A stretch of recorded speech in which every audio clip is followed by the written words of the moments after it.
Buenos días, gracias por acompañarnos nuevamente esta mañana en un nuevo webinar sobre los 5 principales retos del gerente de recursos humanos en la era del compliance.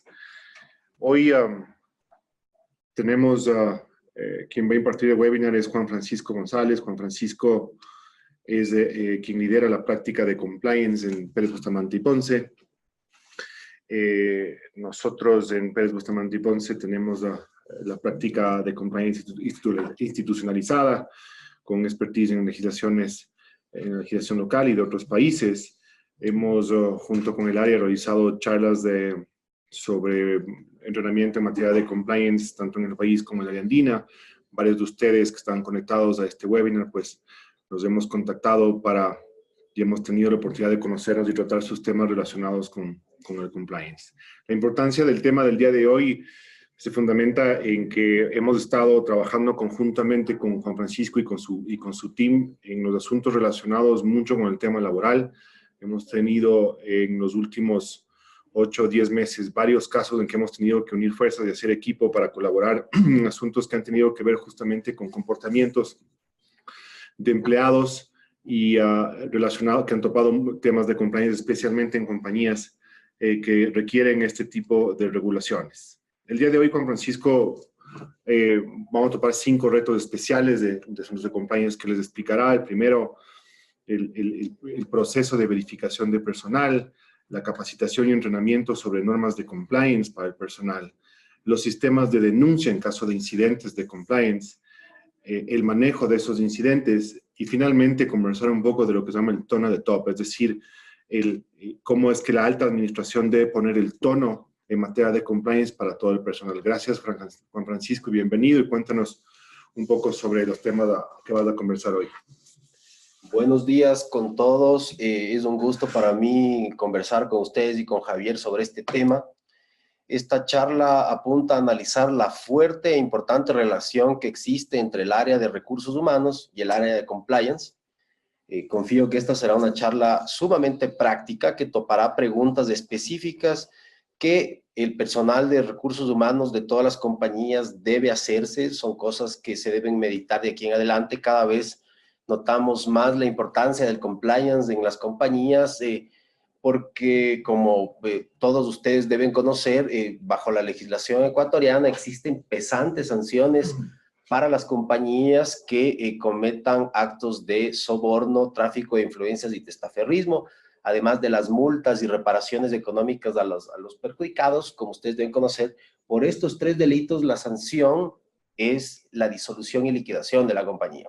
Yo te interrumpo ahí, Juan Francisco, porque creo que la gran mayoría de quienes nos están escuchando probablemente sepan ya qué es el compliance. Pero la primera pregunta que te haría es justamente para quienes no manejan todavía este concepto es, ¿qué es compliance?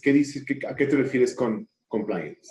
Ok, Javier, compliance lo vamos a definir como la aplicación de políticas y procedimientos para proteger a las compañías de violaciones a normas legales y a normas éticas.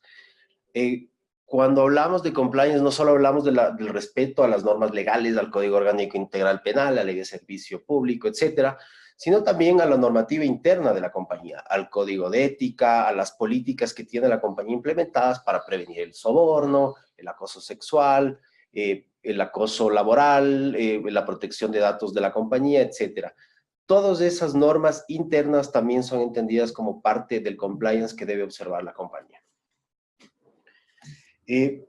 También les quiero comentar, antes de seguir, es que para explicar varios de los puntos que estamos topando el día de hoy, vamos a presentar casos de compliance que han sido conocidos a nivel mundial. Esto a manera de ejemplo, hay varios casos que ustedes habrán escuchado, otros que no tanto, pero yo creo que todos son relevantes para ejemplificar lo que estamos comentando. Al final de la charla esperamos que ustedes nos puedan enviar las preguntas a través del sistema de tal manera que las podamos contestar.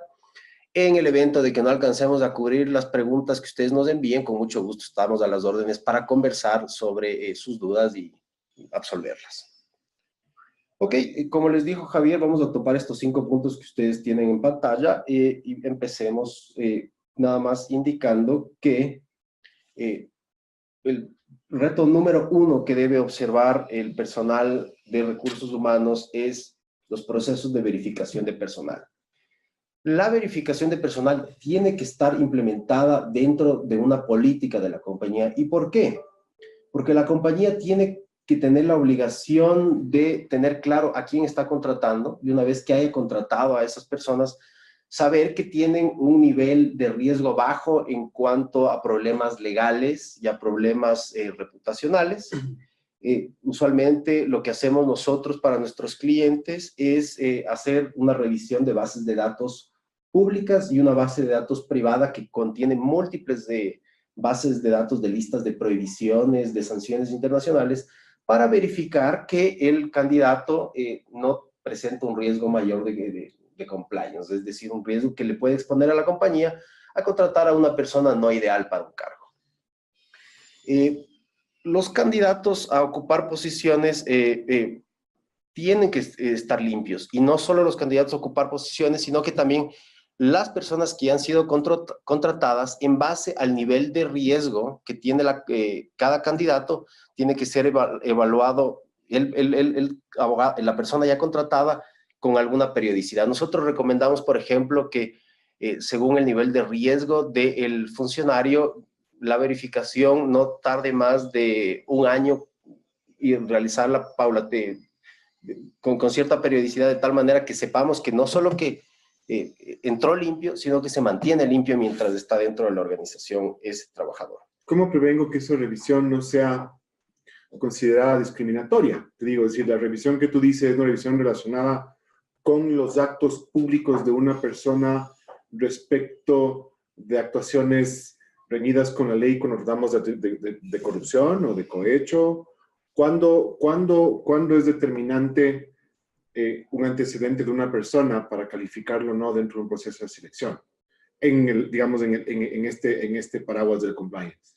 Lo que recomendamos nosotros es que al momento de la contratación del personal, que el personal revele si es que ha tenido algún problema con la ley, no por discriminar a nadie, sino para tener un perfil claro de la persona que está siendo contratada. Y cuando hacemos la verificación legal y reputacional, estamos revisando bases de datos que son públicas, de información que es de conocimiento público, y ciertamente no estamos topando temas de derechos personalísimos, el derecho a la intimidad, a la salud, etcétera, porque esos temas no son relevantes para la compañía. Cada persona es dueña de sus decisiones en todo lo que no tenga que ver con sus problemas legales y reputacionales, porque esos temas sí son importantes que conozca la compañía. Justamente el personal de recursos humanos lo que hace es ser un filtro para que la compañía contrate personas idóneas, no solo desde un punto de vista profesional, sino también desde un punto de vista ético. Y esa es una de las tareas que tienen que ser apersonadas por el gerente de recursos humanos para proteger a la compañía. Para esto, es importante que el área de recursos humanos tenga claro lo siguiente. El jefe de recursos humanos es esencial para promover una cultura de integridad dentro de la organización, a través de la evaluación de riesgo, la capacitación del personal y a través de la implementación de incentivos de los que ya vamos a conversar más adelante. Es importante que la compañía, en términos generales, haga una evaluación de riesgos de compliance, y como parte de esa evaluación de riesgo, la contratación de personal es muy esencial. ¿Cuáles son los funcionarios de la compañía que tienen un mayor nivel de exposición a riesgo? Es algo muy importante. Y para esto, por ejemplo, pensemos en personal que se dedica a ventas, personal que se dedica a interactuar con funcionarios de gobierno. Yo tengo uno. El personal, por ejemplo, que está usualmente en lo que es adquisiciones y compras de la compañía, ¿no? Es gente que está, o estoy equivocado, que está muy expuesta a cierto tipo de tentaciones para poder otorgar o conceder contratos a proveedores. Ciertamente, Javier, las personas que tienen la capacidad de contratar a proveedores de bienes y servicios están expuestos a un riesgo alto de compliance porque están están canalizando el dinero de la compañía. Tal vez aquí el elemento esencial es funcionario de la compañía que tiene capacidad de utilizar los recursos económicos de la compañía, tiene un mayor nivel de riesgo que una persona que no tiene esa capacidad de realizar gastos en nombre de la compañía. Yo les invito a conversar sobre 4 preguntas específicas que pueden ser relevantes para este tema. El primero, si la compañía puede sustentar el proceso de contratación de una persona. ¿Qué quiero decir con esto? Que si la compañía no está en capacidad de decir que contrató a una persona que es idónea para el puesto, no solo desde un punto de vista profesional, sino desde un punto de vista ético, lo que puede resultar es que las autoridades del día de mañana, cuando ocurra un incidente de compliance, pregunten, ¿y a esta persona por qué le contrataron si no tenía las calificaciones profesionales, mucho menos éticas? ¿Qué hizo? ¿Por qué le contrató? Cuando el gerente de recursos humanos no tiene elementos objetivos para explicar, para sustentar por qué se contrató a una persona, existe un riesgo de compliance. Segunda pregunta, ¿el candidato o trabajador es o fue un servidor público? Esto es sumamente importante porque hemos visto casos en los que las compañías contratan a personas que fueron servidores públicos por su nivel de experticia en una determinada área, y eso está perfectamente bien. Nunca querríamos decir que no se puede contratar a ex servidores públicos, pero ciertamente si voy a contratar a alguien que trabajó en un ministerio específico, luego voy a tener que tener controles de compliance para que esa persona no ejerza influencias indebidas cuando la compañía tenga que interactuar con esa entidad pública. Ustedes deben conocer, señores, que bajo la Constitución existe una limitación para que ex servidores públicos de nivel jerárquico superior formen parte del equipo de dirección de la compañía, ser representantes legales o ejercer procuración de personas jurídicas privadas, cuando esas compañías tienen contratos de concesión o han prestado servicios públicos o contratos de prestación de servicios públicos. Esos ex servidores públicos de nivel jerárquico superior, en esas compañías que tienen contratos públicos, no pueden ser contratadas durante 2 años. Después de esos 2 años, sí pueden ser contratadas. Con esto, la idea que queremos transmitir es que si tienen servidores públicos o ex servidores públicos, hay que tener transparencia sobre esa información e implementar los controles de compliance que correspondan. Tercera pregunta. Si el candidato o trabajador tiene parientes en el sector público, hemos visto casos en los que un colaborador de la compañía ofrece sus servicios a la compañía diciendo, mi pariente cercano trabaja en tal ministerio y puede ejercer una influencia. Evidentemente, eso, más allá de que se ve mal, puede resultar en problemas de compliance y es algo que la compañía debe observar. ¿Cómo se controla esto? Cuando el funcionario entra a la compañía, tiene que declarar si fue servidor público o si tiene parientes cercanos en servicio público. Y este control a través del cuestionario también tiene que ser periódico. No más de cada año, las compañías deben preguntar a su personal si tienen servidores públicos como parientes.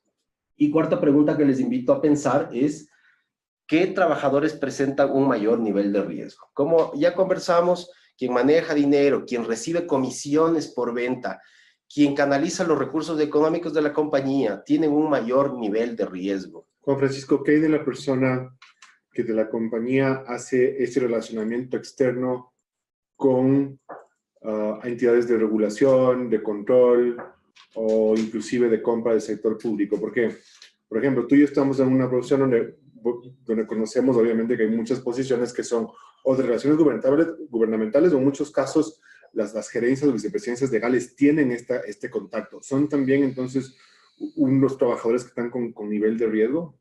Ciertamente, ciertamente, las personas que interactúan con servidores de gobierno tienen un nivel de riesgo importante. Es importante que el gerente de recursos humanos o el jefe de compliance de la compañía, si es que la compañía lo tiene, tenga un registro claro de las reuniones que ha tenido, qué funcionario de la compañía, con qué servidor público, para qué propósito. Es importante defender a la compañía a través de tener transparencia y un registro claro de las interacciones entre funcionarios de la compañía y servidores públicos. Aquí hay 3 palabras claves en temas de compliance para proteger a la compañía. Documentación, documentación y documentación. Todas las interacciones con servidores públicos deben ser debidamente documentadas de tal manera que el día de mañana, si es que se presenta un incidente de compliance, la compañía puede decir, yo procuré tener control sobre las relaciones entre el funcionario de la compañía y el servidor público y tratamos de siempre procurar transparencia y buenos propósitos en esas interacciones. Tú me dices tener claro un registro respecto de qué se trató, en qué fecha y con quién. Así es. Para cualquier caso de compliance, una denuncia sospechosa, un tema público, digamos, denuncia pública, se sepa que la compañía tenía control sobre ese funcionario y ese funcionario transparentaba las acciones que tenía con estas entidades. Correcto, correcto. La transparencia es esencial para proteger a la compañía en temas de compliance, y si la compañía tiene un control de qué se trató con qué servidor público, lo que está logrando es tener claridad respecto a las buenas intenciones que está manifestando la compañía, y el momento que aparezca algo que no debía ser tratado debido por la compañía, tomar las correcciones del caso. De nuevo, aquí la recomendación muy práctica en temas de compliance es: el funcionario de una compañía siempre tiene que asumir que está siendo grabado. Entonces, que actúe pensando que todos sus actos pueden aparecer el día de mañana en la prensa. Si es que tiene ese autocontrol, ese filtro para limitar sus actos a la idea de que el día de mañana puede aparecer en la prensa, en muy buena medida está implementándose un control de compliance muy importante y muy fuerte. Quiero comentarles de 3 casos específicos que han sucedido en los Estados Unidos a compañías que por obtener contratos, contrataron, ya sea por contratos de trabajo, pero incluso por contratos de pasantía no remunerados a personas que no tenían las calificaciones profesionales para hacerlo. Un banco, el BNY Mellon, contrató a una persona, a más de una persona familiar de un servidor público de otro país para obtener contratos o dinero de ese país. Esas personas, esos familiares no tenían las calificaciones necesarias para trabajar en el banco, y eso es considerado un soborno bajo el FCPA de los Estados Unidos, la ley de prácticas anticorruptas en el extranjero. Y la sanción que le aplicó el Departamento de Justicia al banco fue de $14.8 millones. De igual manera, la compañía Qualcomm fue sancionada con $7.5 millones por contratar a familiares de funcionarios del gobierno chino. Y de forma aún mucho más sorprendente, tal vez, la institución financiera JP Morgan recibió una multa de $85.5 millones por contratar en pasantía a familiares de funcionarios del gobierno chino.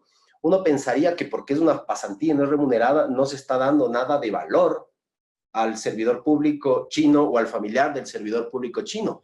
Pero las autoridades de Estados Unidos determinaron que esas pasantías en JP Morgan eran altamente valoradas en el mercado, porque luego significaban una catapulta profesional importante y por tanto sí tenían un valor económico, y sí se estaba dando algo de valor a esos familiares del funcionario de gobierno chino.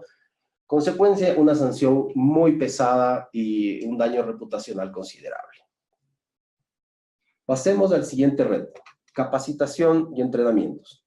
Como ustedes deben conocer, es el sistema de informar al personal sobre las normas de compliance, sobre las normas legales aplicables, tiene que estar implementado a través de políticas internas que son parte integral de un programa de compliance. ¿Qué normas de la compañía usualmente forman parte del contenido de las capacitaciones? Explicarles sobre el contenido del código de ética de la compañía, la política antisoborno, la política de acoso laboral y sexual, una política de manejo de caja chica, una política de protección de secretos comerciales de la compañía, una política de buen uso de la tecnología. Todas estas políticas internas, además de una explicación muy práctica, nada legalista, de las normas legales ecuatorianas que les aplican a los servidores de la compañía en temas de compliance, son sumamente importantes ser transmitidas a través de capacitaciones y entrenamientos. Yo les invito a los jefes de recursos humanos que piensen que que ahora la tecnología es un aliado sumamente importante para transmitir la información. En esta cultura de millennials, el poder transmitir capacitaciones a través de mecanismos de aplicaciones de celular o de computador son muy prácticos para transmitir la información. Pensemos en algunas preguntas que ustedes pueden tener sobre este tema. ¿Qué mecanismos aplica la compañía para capacitar y entregar? Son capacitaciones físicas. Nosotros recomendamos que las capacitaciones por lo menos una vez al año sean físicas. Y al final de esa capacitación que se tome un pequeño examen para verificar que el contenido logró ser absorbido por la persona. Que los trabajadores entienden cuáles son los límites, las reglas que impone la compañía respecto de las normas de cumplimiento en general. Correcto, Javier. Y nosotros lo que recomendamos es que estas capacitaciones, y así lo hacemos nosotros para nuestros clientes, es que no deben durar nunca más de 1.5 a 2 horas porque las personas se aburren y la capacidad de absorber información nueva se corta en ese momento. Nuestra recomendación siempre es que las capacitaciones sean entretenidas, que sean didácticas, que se utilicen multimedia para transmitirlas. La simple transmisión de información como a través de la palabra, nosotros hemos podido verificar que no es tan efectiva. Siguiente pregunta. ¿La compañía capacita según las necesidades de cada colaborador y o según el nivel de riesgo del personal? Esto es muy importante porque cuando yo transmito temas de compliance a un gerente general, es información que va a ser importante, pero distinta a la información que le voy a transmitir al personal de ventas, por ejemplo, o al personal de contratación pública de una compañía. Cada persona de la compañía tiene un nivel de riesgo distinto y las capacitaciones tienen que estar apuntadas a atacar ese nivel de riesgo. Si yo, por ejemplo, estoy capacitando al personal de ventas, quiero comentarle cuáles son los límites en cuanto a pago de sobornos, al pago de comisiones, quiero explicarle cómo funciona la ley de control de poder de mercado y ese tipo de cosas. Si es que estoy tratando con personas de la compañía que interactúan con servidores de gobierno, lo que quiero explicarles es qué ha pasado, cuáles son los límites de las interacciones que pueden tener con servidores de gobierno. Como ustedes deben conocer, la ley orgánica de servicio público establece que los servidores de gobierno no pueden aceptar ni recibir dádivas, beneficios, ayudas económicas o de cualquier otro tipo en razón de sus funciones. ¿Cuál es la sanción que se aplica en este caso al servidor público? Puede ser incluso la destitución del cargo público o una glosa. No hay una sanción para el funcionario de una compañía que tenga este nivel de interacción con un servidor público, pero evidentemente desde un punto de vista reputacional no es recomendable incumplir esta norma legal que es de aplicación general para todos nosotros. Siguiente pregunta. Si la compañía tiene un plan y un cronograma de entrenamientos. De nuevo, siempre hay que documentar y lograr que sea defendible el programa de compliance que aplica la compañía. Parte del programa de compliance tiene que ser un plan y un cronograma de entrenamientos. Cada persona de la compañía tiene que tener por lo menos un entrenamiento de compliance al año, si no es más. Si el nivel de riesgo de un servidor de la compañía es más alto, la cantidad de capacitaciones, la frecuencia de las capacitaciones y el nivel de relevancia de esas capacitaciones se eleva. Entonces tenemos que pensar en implementar un plan y un cronograma. Y otra pregunta que les sugiero considerar es si la compañía lleva registros de los entrenamientos. No solo que tengo que saber cuándo voy a capacitar, sino saber quién se capacitó. ¿Qué pasa el día de mañana si un funcionario de la compañía no acudió a la capacitación y cometió un acto indebido desde una perspectiva de compliance? La compañía no va a poder argumentar que hizo sus mejores esfuerzos para prevenir que todas las personas y ese funcionario específico no cometan violaciones de compliance. De nuevo, es importante saber qué funcionarios de la compañía fueron entrenados y cuándo fueron entrenados y qué absorbieron a través de un cuestionario, un pequeño examen al final de la capacitación. A ver, quiero comentarles del caso de la compañía Nordam en los Estados Unidos. En el 2012, la compañía Nordam... Te interrumpo, Juan Francisco. Claro. Dime. Para los quienes no sepan qué es el FCPA, lo que dice entrenamiento bajo FCPA. Perfecto. FCPA es la Ley de Prácticas Corruptas en el Extranjero. Esta es una norma de Estados Unidos que es muy importante para nosotros, incluso en el Ecuador. ¿Por qué? Porque esta norma lo que sanciona es el pago de sobornos a funcionarios públicos de gobiernos extranjeros.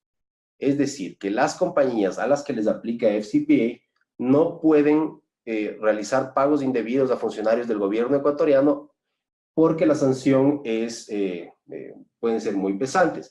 ¿A qué compañías les aplica FCPA? No solo a las compañías estadounidenses, sino a las compañías que emiten títulos valor en los Estados Unidos, o incluso a las personas naturales que, no siendo de nacionalidad estadounidense, si residen en los Estados Unidos, a esas personas también les aplica FCPA. Gracias. ¿Qué significa la aplicación plurijurisdiccional de FCPA? Que si una compañía ecuatoriana tiene un accionista estadounidense, tiene la obligación de observar FCPA, y FCPA tiene básicamente dos brazos. El primero, están prohibidos los pagos de sobornos a funcionarios de gobierno. Y la segunda, que la compañía tiene que llevar libros y registros contables adecuados para verificar que no hay pagos corruptos. Hemos visto múltiples casos, Javier, en los que la compañía no es sancionada por haber pagado sobornos, pero sí por haber llevado libros y registros de una forma inadecuada. Es tan grave bajo FCPA no tener libros y registros contables adecuados como haber pagado sobornos. Como les comentaba, la compañía Nordam pagó algunos pagos indebidos a funcionarios de gobierno chino, y por ello, por haber cooperado con las autoridades, llegó a un acuerdo en el que se determinó que la compañía tuvo que pagar una multa importante, y luego que la compañía adquirió la obligación de entrenar a directores, oficiales, empleados, agentes, consultores, representantes, distribuidores. Claro, aquí lo que nos importa para nuestra conversación con los jefes de recursos humanos es que fíjense que para el Departamento de Justicia de los Estados Unidos fue sumamente importante que la compañía adquiera la obligación de entrenar a su personal, y no solo a sus trabajadores, sino a sus directores, a sus administradores. De hecho, el entrenamiento al personal es uno de los 10 pilares de un programa de compliance efectivo que emitió el Departamento de Justicia de los Estados Unidos. ¿Qué quiere decir esto?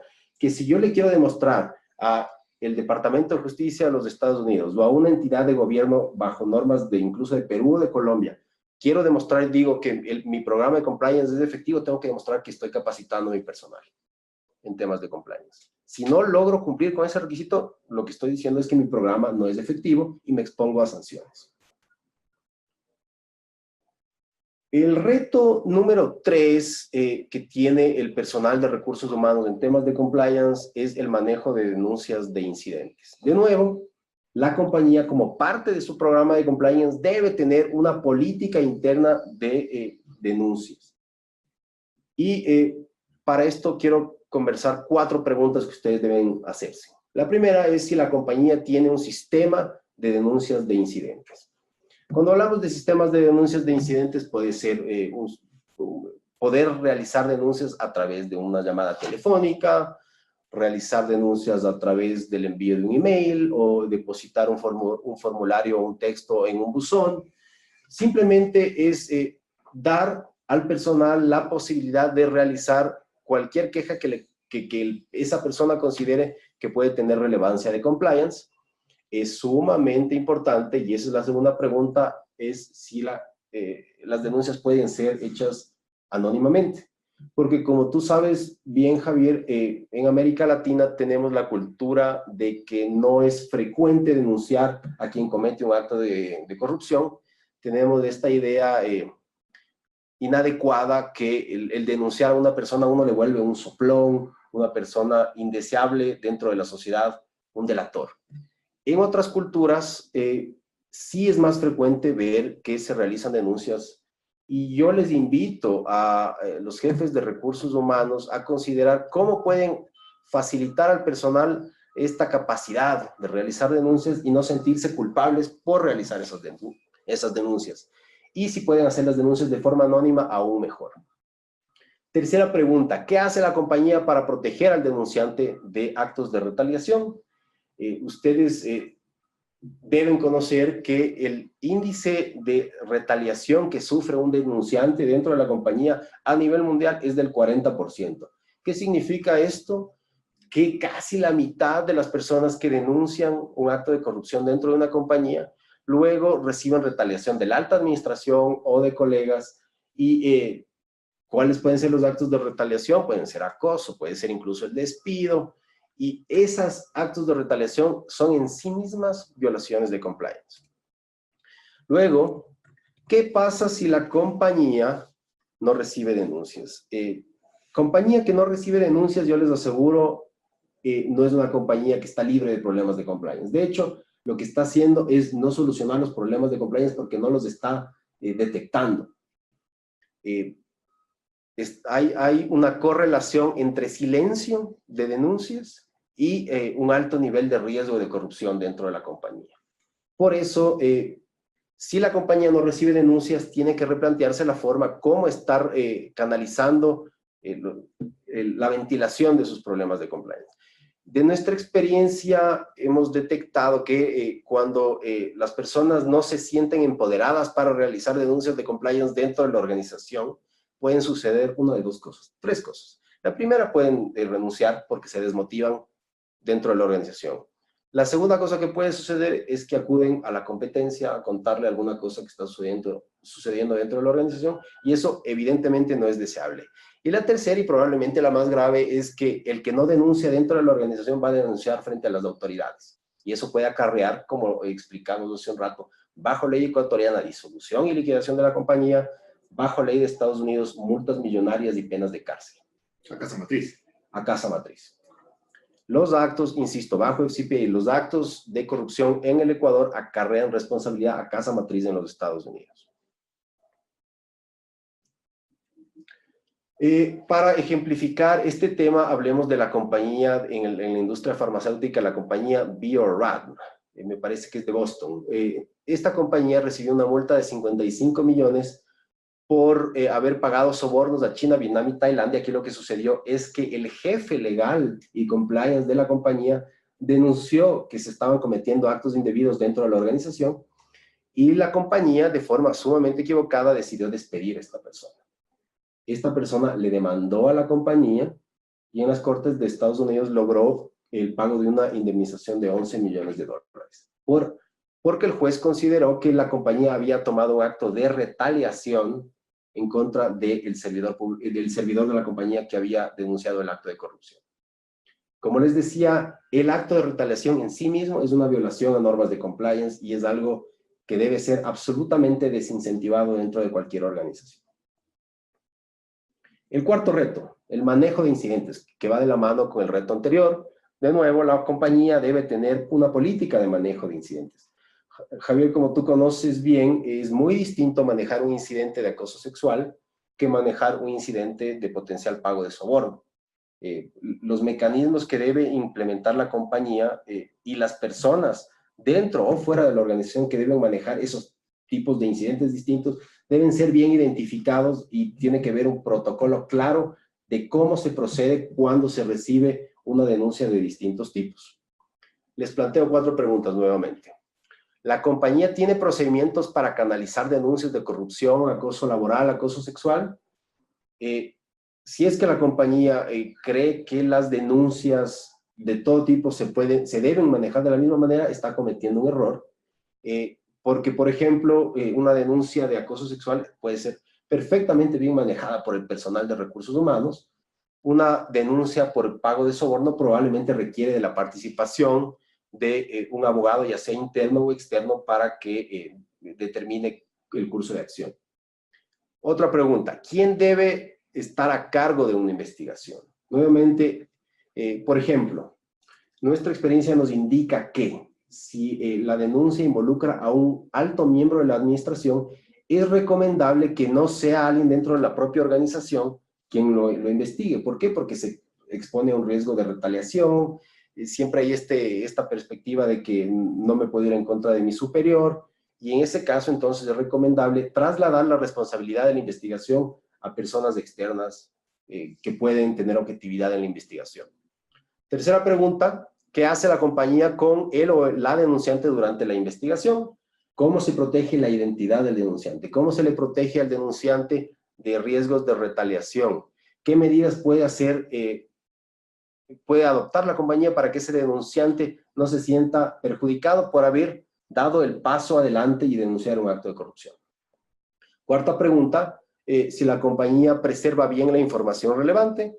De nuestra experiencia ha sido sumamente curioso encontrar que en muchos casos las compañías no tienen un control de los emails que circulan sus funcionarios y eso impide luego realizar una investigación adecuada. Nuestra recomendación es que cuando se identifique un potencial acto de compliance, que la compañía tome medidas de preservación de información. ¿Cómo se puede lograr eso? Contactando al personal de tecnología, por ejemplo, para que saque backups de los correos electrónicos y los documentos circulados, limitar el acceso de los investigados a archivos físicos. Por ejemplo, esa es otra medida que puede tomar la compañía para preservar la información que luego puede ser relevante dentro de una investigación.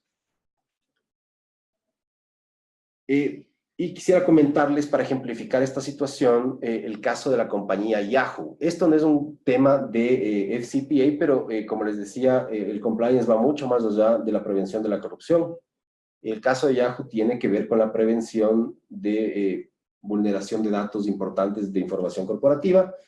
El caso de Yahoo sucedió en el 2014. En ese año la compañía sufrió un ataque de hackers que resultó en que 500 millones de cuentas de usuarios de Yahoo sean vulneradas y la información sea repartida por el Internet.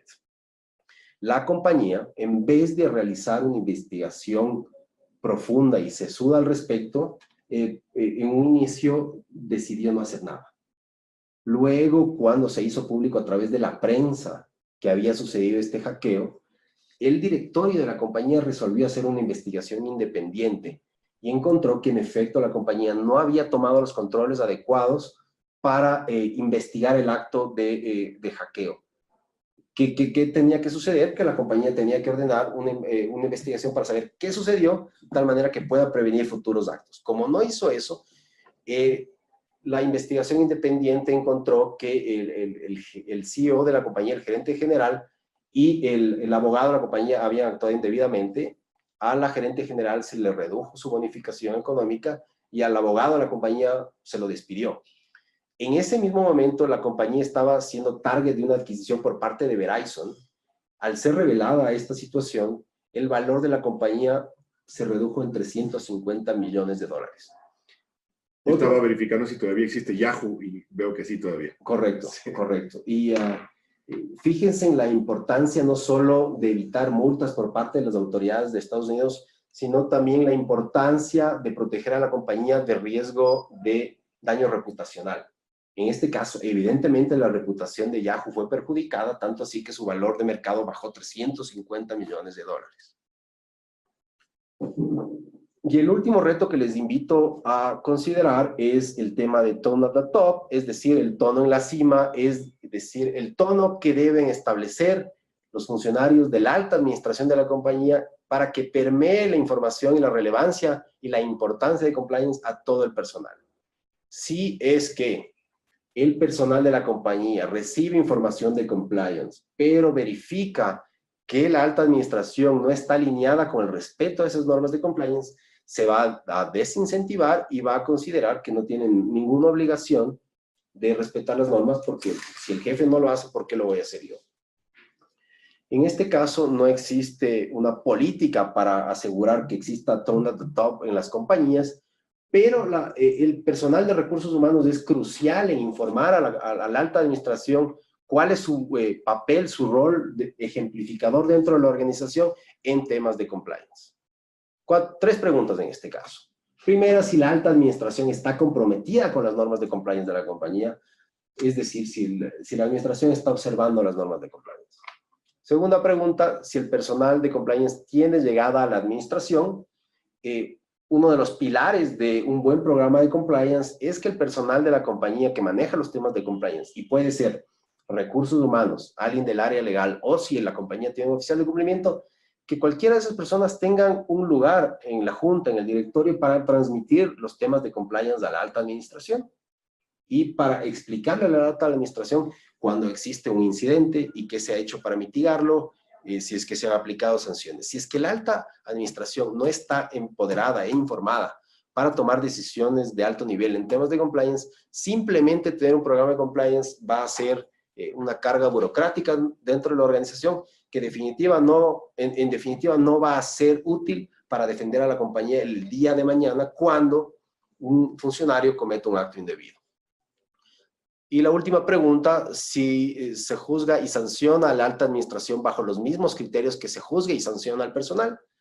Si un funcionario de la compañía de mando medio o bajo paga un soborno, y si un funcionario de alta administración de la compañía paga un soborno, ese acto indebido tiene que ser igualmente sancionado o incluso sancionado el alto funcionario con aún más, un mayor nivel de rigidez. ¿Por qué? Porque tiene un mayor nivel de responsabilidad.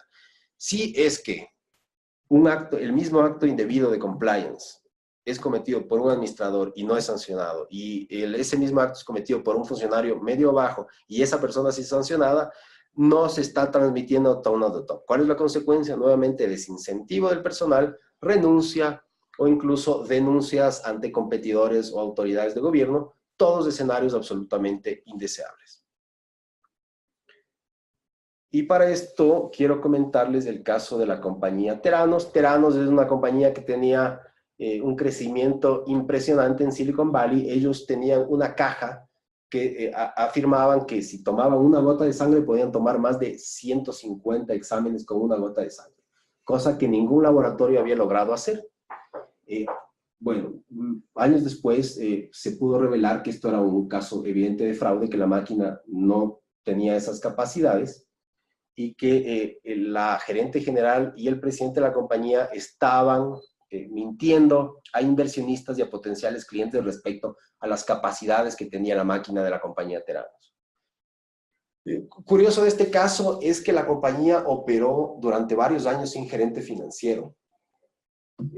Yo creo que a todo gerente de recursos humanos diligente le habría llamado la atención que la compañía opere sin un gerente financiero por varios años y que todas las obligaciones de compliance y de verificación, de manejo de dinero, sean manejados por el gerente general únicamente.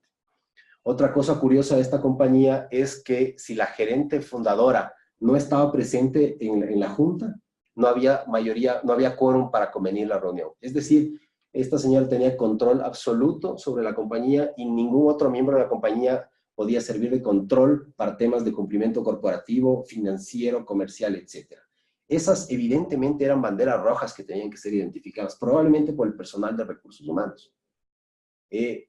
Como consecuencia de estos actos fraudulentos de compliance, tanto la gerente fundadora como el presidente